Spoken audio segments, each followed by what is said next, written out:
Vous avez une acceptation, félicitations. Vous n'avez pas encore une acceptation, t'inquiète pas, ça va arriver bientôt.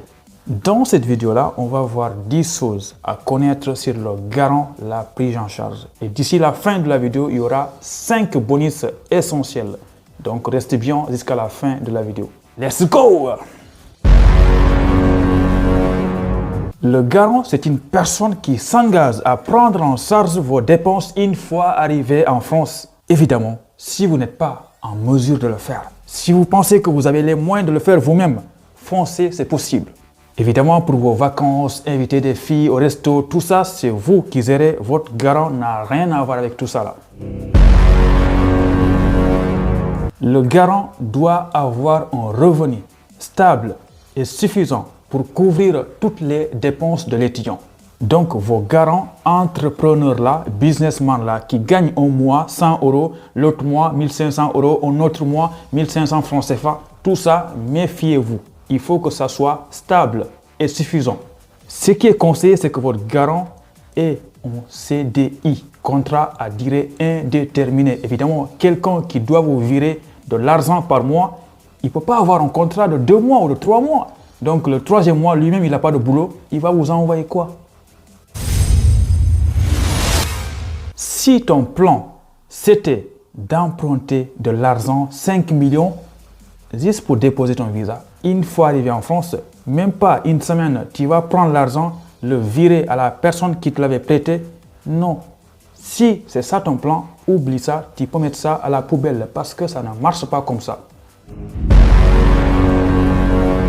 Le garant n'a pas besoin d'être un membre de ta famille.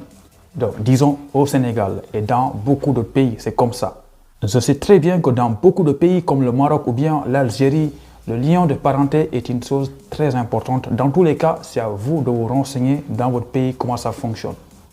Par contre, les gars, s'il vous plaît, je sais que nous tous, on ment parfois quand on écrit l'attestation de prise en charge. Mais s'il vous plaît, quand tu as un garant qui s'appelle Aurélien Tchouameni ou bien Eduardo Camavinga et que toi, tu t'appelles Mohamed Bari, ne mets pas que Tchouameni, c'est ton père ou bien c'est ton frère parce que c'est pas cohérent, quoi, tu vois. Le mensonge se voit à des kilomètres. Donc, s'il vous plaît, choisissez un lien de parenté qui peut être cohérent. Pas mettre mon frère Tchouameni et mon frère. Mais les gars, sérieusement, qui va croire à ça?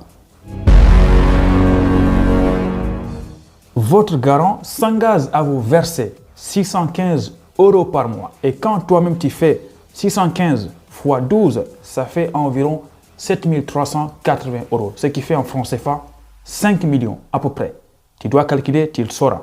Quelqu'un qui est censé vous verser 615 € par mois, les gars, sérieusement, il doit gagner au minimum le triple, c'est-à-dire 615 € fois 3, ce qui fait environ un salaire de 1800 €. Moi, je pense qu'à mon avis, dans le monde réel, quelqu'un qui gagne 1800 €, je ne vois pas comment il va t'envoyer 615 € par mois. En tout cas, moi, de mon côté, ça ne va pas être possible. Je ne sais pas d'autres personnes, mais moi, je ne pourrais pas faire ça. No, I said I cannot. Je ne peux pas. En tout cas, dans les conditions normales de température et de pression, il doit t'envoyer 615 € par mois. Et quelqu'un qui gagne 1000 € par mois, franchement, ne peut pas t'envoyer 615 € par mois. Tu es qui pour qu'on t'envoie ça même? Même 1500 €, c'est trop juste en fait. Donc les gars, vos garants doivent gagner 1800 € par mois normalement. Là aussi, je ne suis pas en train de dire que si tu as un garant qui gagne 1500, tu n'auras pas le visa. Non.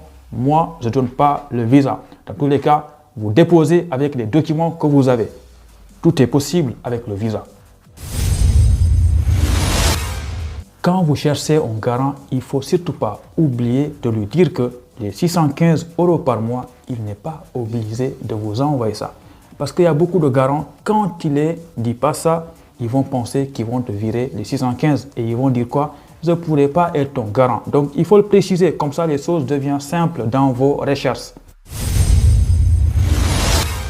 Abonne-toi s'il te plaît. Et surtout, n'oublie pas de liker la vidéo parce qu'en ce moment, je vous prépare une prière qui va vous donner, vous tous, le visa. Donc, s'il vous plaît, abonnez-vous au maximum. Mais les gars, pourquoi 615 €? Pourquoi pas 500? Pourquoi pas 1000? Pourquoi 615? Les gars, fais le calcul.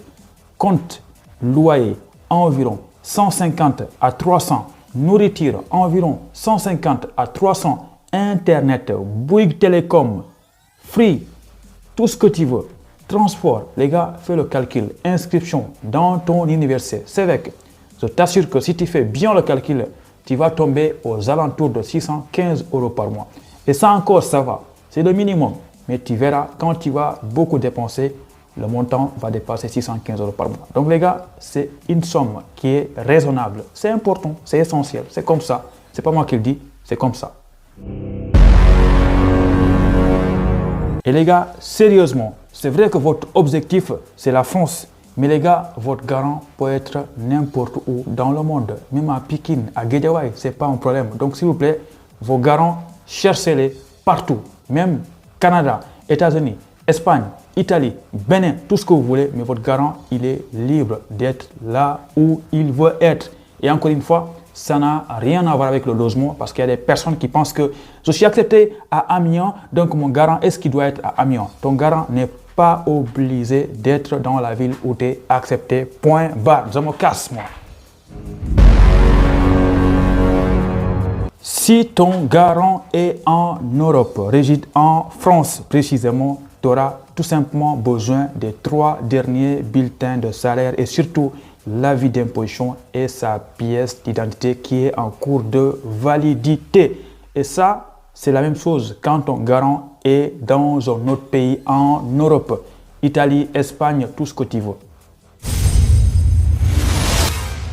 Attention les gars, si on vous refuse le visa à cause du garant, attention, tu peux prendre les documents des garants, tu les mets à la poubelle et tu songes ces documents-là, tu vas les déposer une deuxième fois. Ou bien, si les documents de ton garant étaient bons, tu peux chercher un deuxième garant et l'ajouter et aller retenter ta deuxième chance. Mon gars, si ton garant est en Afrique, il réside en Afrique, qu'il soit commerçant, je ne sais pas moi, boutiquier, un voleur, je ne sais pas, vendeur à Koloban, il te faut un compte bloqué. Il te faut un compte bloqué. Et là aussi, comme je l'ai dit, le but, ce n'est pas d'aller emprunter de l'argent, bloquer 5 millions une fois en France, tu vas essayer de virer tout l'argent. Ce n'est pas possible les gars, ça ne marche pas comme ça. Donc le principe c'est quoi? C'est que tu vas te faire un compte bancaire en fait. Comme le montant exigé par mois, c'est 615. L'argent va être bloqué dans un compte bancaire. Et une fois arrivé en France, tu pourras récupérer 615 € par mois pendant 12 mois. Ce qui fait environ 7380 €. Ouh, félicitations. Ton garant s'engage à te verser 615 € par mois, mais seulement pendant 12 mois. Parce que normalement, après 12 mois en France, tu es censé trouver un job, tu es censé avoir ton argent à toi aussi. Donc là, retiens ça. Il doit te verser 615 € par mois pendant 12 mois et après ça, c'est fini. Il est plié engagé, il fait tout ce qu'il veut ton garant. Oh les gars, il y a un point que j'ai oublié. Quand vous avez un garant, il vous aide jusqu'à arriver en France, ne l'oubliez surtout pas. Parce qu'il y a des personnes, dès qu'ils posent leur pied en France, ils n'envoient pas de message à leur garant parce que pour eux c'est fini. Non, c'est pas fini. C'est fini peut-être quand ils trouvent un job étudiant. Maintenant imagine, tu restes en France pendant 1 an, tu n'as pas de job étudiant, tu n'as pas travaillé. Et là, tu vas renouveler ton visa. Et ils vont demander un garant. Et là, tu auras besoin de ce garant-là. Tu vois, donc c'est essentiel. S'il vous plaît, respectez les personnes qui vous aident jusqu'à arriver en France. Quand tu vas devoir renouveler ton visa pour chercher une carte de séjour, attention, là, tu vas avoir peut-être besoin de ton garant ou bien d'un autre garant. Mais bonne nouvelle, si dès que tu arrives en France, tu trouves un job étudiant, tu as un CDI, tu bosses, tu gagnes minimum 615 € par mois, c'est avec ça que tu vas renouveler ton visa. Félicitations! Là, quand on parle de garant là, ce garant-là n'a rien à voir avec le garant pour le logement. Bah oui, parce qu'en France, il y a ce qu'on appelle Visal, le garant Visal, et un autre qu'on appelle garant-mi. Donc ça, c'est pour le logement. Parce qu'ici en France, quand tu cherches un logement, souvent, ils vont te demander un garant. Et parfois, quand tu es étudiant, il y a des choses qui sont acceptées. Par exemple, Visal et garant-mi. Et ça, franchement, c'est pas avec ça que tu vas déposer le visa. Hein. Sinon, refus garanti, mon cher. Dis-moi ce que tu en penses en commentaire et surtout abonne-toi, laisse-moi un petit like parce qu'on adore les likes.